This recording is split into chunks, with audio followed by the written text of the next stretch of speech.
embraced several members of the Celtics, Joe Mazzulla included, before making his way over to the Mavericks bench, and that's how he ended his night. What did you guys make of that?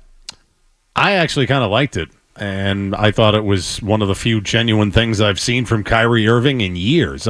He's friends with a lot of these guys, so I don't think it was contrived in any way, shape, or form.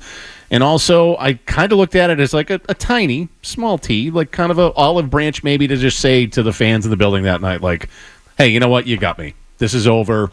Let's move on here. I maybe I'm reading too much into it, but I actually thought that was a rare, genuine moment from Kyrie Irving, dapping everybody up, congratulating Mazzulla, Brown, other guys.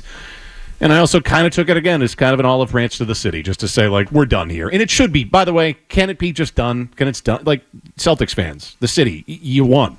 And good. Like, you got in his head. That's clear. He sucked in this series in every game that was played in Boston. What do you have last night? 13 points? 14? Whatever the hell it was? He sucked here, and he sucked in this series overall.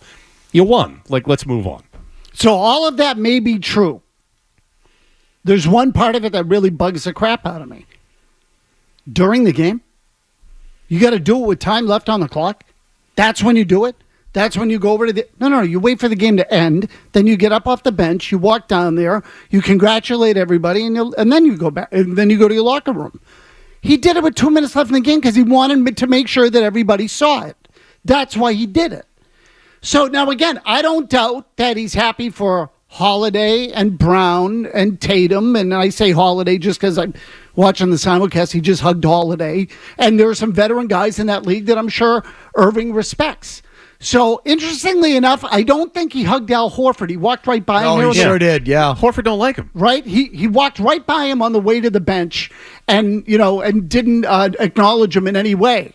So, like, that caught my attention. Horford doesn't like him. He doesn't like Horford.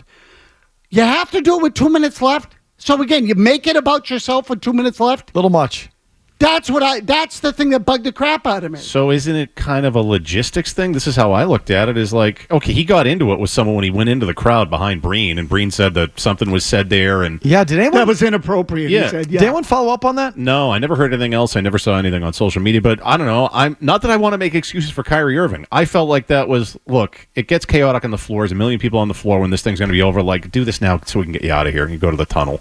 If he's on the floor, like, something could happen. Not that it probably would, but you don't know. So just for security's sake, like, I think do this now so you can get the F out of here and go in the tunnel when the buzzer hits. Maybe. I mean, but you could also do it outside the locker rooms later on, hang around. He probably saw them after the game. So you think it's contrived? I think the public nature of it was contrived, yes. Do I think that he, wanted to congratulate the guys on the other side? Yeah. I also think he wanted everybody to see it. Just so Kyrie could come off as magnanimous and I'm really not a bad guy. And Murray, you might be right. There might have been an incentive for him to do it or an ulterior motive of, hey, I'm sorry. Okay, it didn't go well with me here. I acted like an a-hole, and this is my way of saying sorry, to do something nice for the players on the team, and I want the fans to see it. Absolutely could be true. But he did it at that time because he wanted everyone to see it. That's the part that I can't get past with Kyrie, because there's always something with him that's in it for him. Always. Who took the biggest hit in this series? Who was the biggest loser? Oh, I think Doncic, without question. And I was more, I got over him for the Game 3 fouling out, and the whining and all that. Last night I thought was the worst game for him in the series because he just kind of quit. I think he got really frustrated by the Celtics defense. And then, again, he didn't hit a three until late in the fourth quarter. I just think, look, he's one of the best players in the league. There's no doubt about that. But he's got to drop some weight, and there's still another level for him to reach. I think this should be, for Luka Doncic, and if you're just a fan of the league, you got to hope he's learned from this. Because if he comes back looking the way he did in this series, in this postseason, next year, then it's really never going to change with this guy.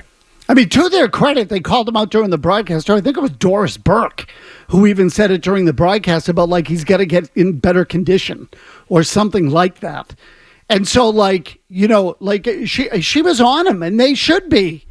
Like, the guy's got to take it seriously. He looked uncomfortable last night. So last night, to me, I thought was his worst performance, his worst showing. And I know that the numbers don't bear it out. He was 12 of 25, so he's almost 50% from the floor. He grinded out 28, but it didn't feel like it. Okay, scored 28 points, 12 boards. But there was just, I felt he was more passive tonight, last night than he was at any point in the series, more invisible at times than at any point in the series when they needed him the most. I don't know why last night felt like the worst to me, but it did. It felt like it was just his worst showing. It's just still hard to get past the free throw stuff.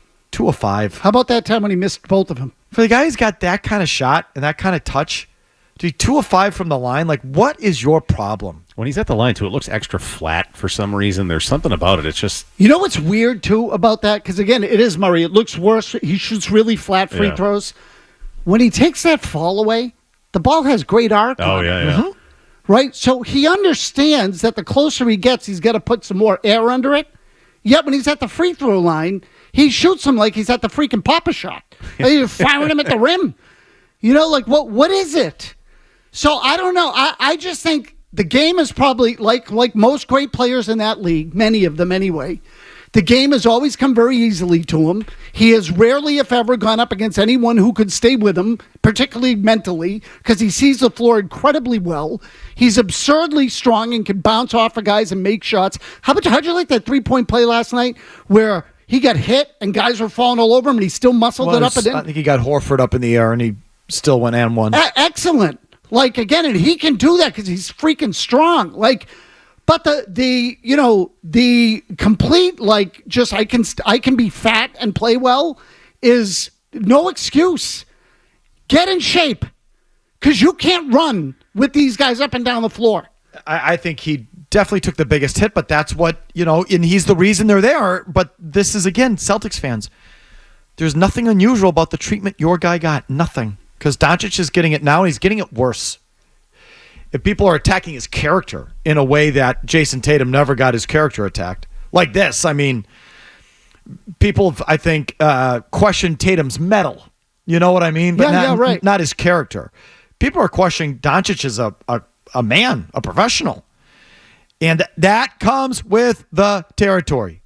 And then when Doncic wins, he's going to say, well, what do you got to say now?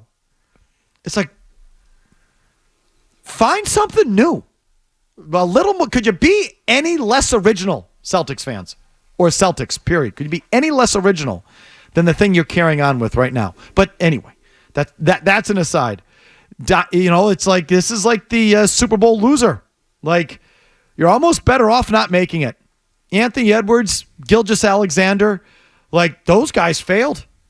But they're not getting half the grief that Doncic is because Doncic made it to the big stage and, fell on his face on the biggest stage, even though he accomplished more than those other guys. And there's something that's unfair about that. There's something that's not right about that. But that's what happens because no one's got a microscope up Anthony Edwards' backside like they do with Doncic. No one's doing this to Gilgeous-Alexander. And, oh, by the way, Anthony Edwards gassed out just as badly as Doncic did. And, he looks like he's in great shape, so no one gives him any grief for it. But he was huffing and puffing that whole Western Conference Finals. Didn't have the legs for it. So, it's just comes with the territory.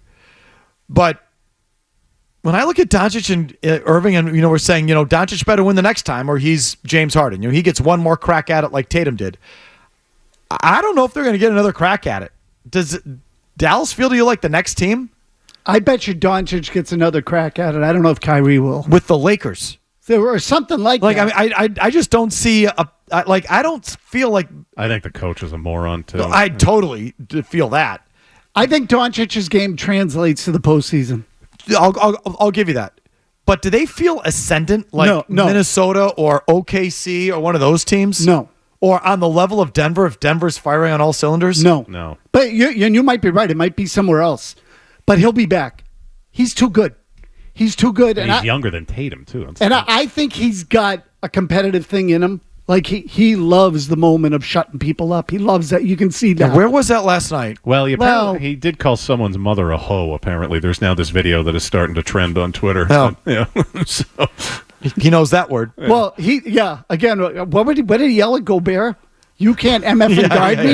Yeah. So, like, he's got that in him. He doesn't realize yet that he needs more than that, and he's got to be able to run up and down the floor with everybody. If you like that clip, check out more videos from Felger and Mazz here.